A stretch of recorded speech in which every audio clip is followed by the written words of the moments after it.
आसक्ति रणभीष्मङ्गः पुत्रदारगृहादिषु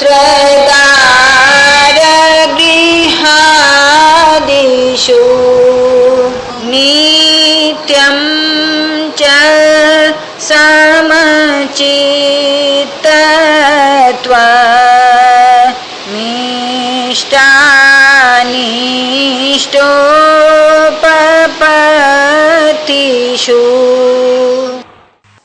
भगवान इस श्लोक में ओम श्री विधानाचार्य भगवान बतला रहे हैं कि ज्ञान के साधनों में कौन सा ज्ञान, जो ओम आनंदमय प्रभु पिताजी के विधान का ज्ञान है, जो उन्होंने मनुष्य का शरीर रचकर, या ये कहिए कि सृष्टि की रचना करके मनुष्य के लिए और अन्य जो प्राणी हैं उनके लिए भी विधान बनाए हुए हैं।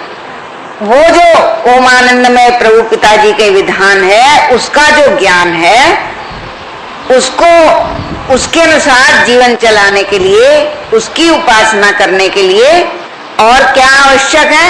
आसक्ति के अभाव और चित्त की समता का कथन। एक तो आसक्ति का सर्वथा अभाव कर देना चाहिए और दूसरा अपने चित्त को सदा सम, शांत और प्रसन्न बनाने का अभ्यास करना चाहिए।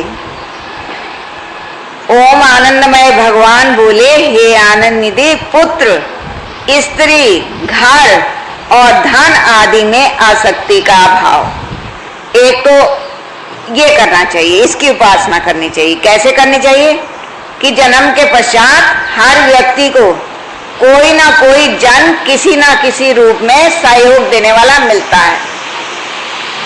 किसी को स्त्री मिलती है तो किसी को पुरुष मिलता है, किसी को पुत्र मिला तो किसी को पुत्री मिली, किसी को माता पिता मिले, किसी को और भी अन्य संबंधी लोग जो जन के रूप में, मित्र के रूप में, शिक्षक के रूप में किसी ना किसी प्रकार जनों का संयोग मिलता है। तो ओम श्री विधानाचार्य भगवान कथन कर रहे हैं कि किसी में आसक्ति नहीं रखनी है, सब में आसक्ति का अभाव कर देना है। आसक्ति क्या है? उनमें राजसी प्रेम, उनमें अनुराग, ये सब नहीं रखना। क्यों नहीं रखना? कि पहले तो उनकी कोई दृढ़ स्थिति नहीं, कब किसका वियोग हो जाए, और यदि संयोग बना भी है तो उनका अंतःकरण कब बदल जाए और वो कब शत्रु बन जाए, इसका कोई विश्वास नहीं। इसलिए अपने मन में उनके प्रति आसक्ति का भाव नहीं रखना चाहिए, अनुराग का भाव नहीं रखना चाहिए, उनमें प्रेम का, राजसी प्रेम का भाव नहीं रखना चाहिए। इसके बहुत से उदाहरण संसार में मिलते ही हैं। और अभी गत वर्ष में देखना चाहिए कि नेपाल के राज परिवार में क्या हुआ। उनके पुत्र ने अपने माता पिता का क्या किया, बहन भाइयों का क्या किया, और भी जो अपने निकट संबंधी थे उनका क्या किया। उनके शरीर की खाद बना दी और राख बना दी। तो वे पुत्र था, वो राजपुत्र था। तो पुत्र का दिमाग कब बदल जाए और वे कब माता पिता का शत्रु हो जाए, इस पर कोई विश्वास नहीं है। क्योंकि वास्तव में ना कोई किसी का पिता और ना कोई किसी का पुत्र, वास्तविक दृष्टि से तो कोई नहीं। हाँ, गुणों के अनुसार शत्रु मित्र अवश्य हैं। इसलिए ओम श्री विधानाचार्य भगवान बतला रहे हैं कि बाहर का जो व्यवहार है सर्वत्र भगवत दृष्टि करते हुए वे तो करो, परंतु किसी को अपने अंतःकरण में ना अपना पुत्र समझो, ना स्त्री समझो, ना बहन भाई समझो, ना माता पिता, ना कुछ क्या समझो, कि सब रूपों में साक्षात ओमानंद में प्रभु पिताजी हैं और इनका जो संपर्क है हमें सहयोग के लिए मिला। तो जब ऐसा भाव रखेंगे तो जब उनका वियोग होगा तब भी दुख नहीं होगा, और ये जब सब प्रतिकूल हो जाएंगे तो भी दुख नहीं होगा। अपना मन सम शांत बना रहेगा।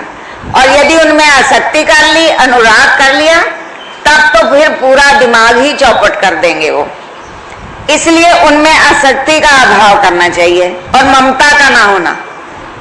किसी भी प्राणी में जो किसी भी रूप से जिनका हमें संपर्क है, उसमें ममता का भाव नहीं रखना चाहिए।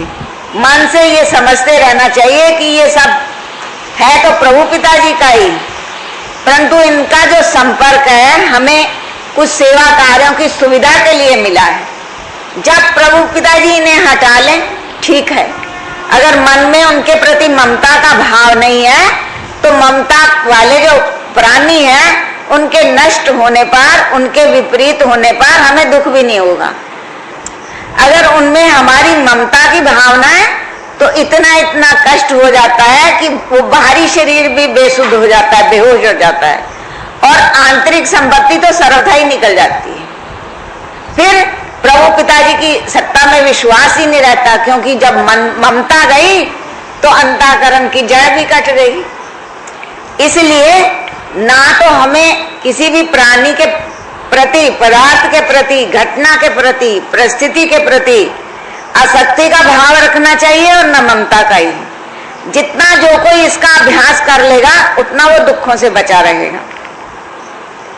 तथा प्रिय और अप्रिय की प्राप्ति में सदा ही चित्त का सम रहना। संसार में रहते हुए हर समय प्रिय का संयोग होगा जो मन के अनुकूल है, और अप्रिय जो मन के प्रतिकूल है उसका भी संयोग होगा। तो दोनों ही अवस्थाओं में अपने चित्त को सम रखने का अभ्यास करना चाहिए। मन के अनुकूल हो गया तब भी उसमें फूले नहीं, उसमें हर्षित ना हो, सम रहे, उसमें भगवत दर्शन करते हुए कि जो कुछ हुआ है प्रभु पिताजी की कृपा शक्ति से हुआ है, उन्हीं की लीला है, हमें तो शांत रहना है।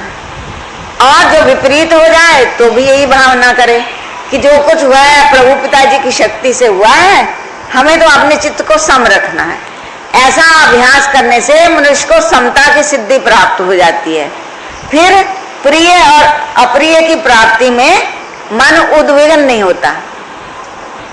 ऐसी स्थिति पूर्ण हो जाने पर मनुष्य की क्या स्थिति होती है ये तो वहां पर पहुंचने से ही पता चलेगा, परंतु हाँ जितना जितना कोई साधन करते हैं उतना उतना उनको समझ में आता है। शास्त्र के आधार पर ये विश्वास बैठता है कि जब हमें इतने प्रतिशत इसका लाभ हुआ, इस प्रकार गुणों की सिद्धि हमें मिल रही है और प्रतिकूलताओं में हमारा मन सम शांत रह रहा है, तो हमें पूरी सिद्धि भी मिल जाएगी। इसलिए इन पूर्ण सिद्धियों को प्राप्त करने के लिए सभी ओम आनंद में अनुरागियों को यत्न करना चाहिए, क्योंकि समय बहुत थोड़ा है, दिन पर दिन बीतता चला जा रहा है।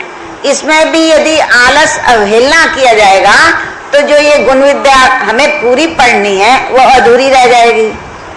और हो सकता है कि समय पर कुछ ऐसा कुसंग या वातावरण हमें मिले कि जितनी हमने पढ़ी हुई है विद्या, गुण विद्या पढ़ ली है, वो भी नष्ट हो जाए। इसलिए समय का विश्वास नहीं करना चाहिए और अपने आप को आगे बढ़ाते रहना चाहिए। सभी ओम आनंदमय अनुरागी जन योग सिद्ध महामंत्र ओम आनंदमय ओम शांतिमय का अधिक से अधिक जप करने का अभ्यास करें। दैनिक प्रार्थना के 21 मंत्रों को यथा समय पठन करें और जीवन में उतारने का प्रयत्न करें। इस उद्देश्य से पठन करें और दैनिक ध्यान योग का अभ्यास करें और कराएं। स्वयं भी करें सारा साधन और दूसरों को भी श्रद्धालु बनाएं। ये हमारे लिए परम सेवा है। ओम आनंदमय ओम शांति में बोलो श्री आनंदमय भगवान की जय। ओम श्री महापुरुष देव भगवान की जय। ओम श्री गुरुदेव भगवान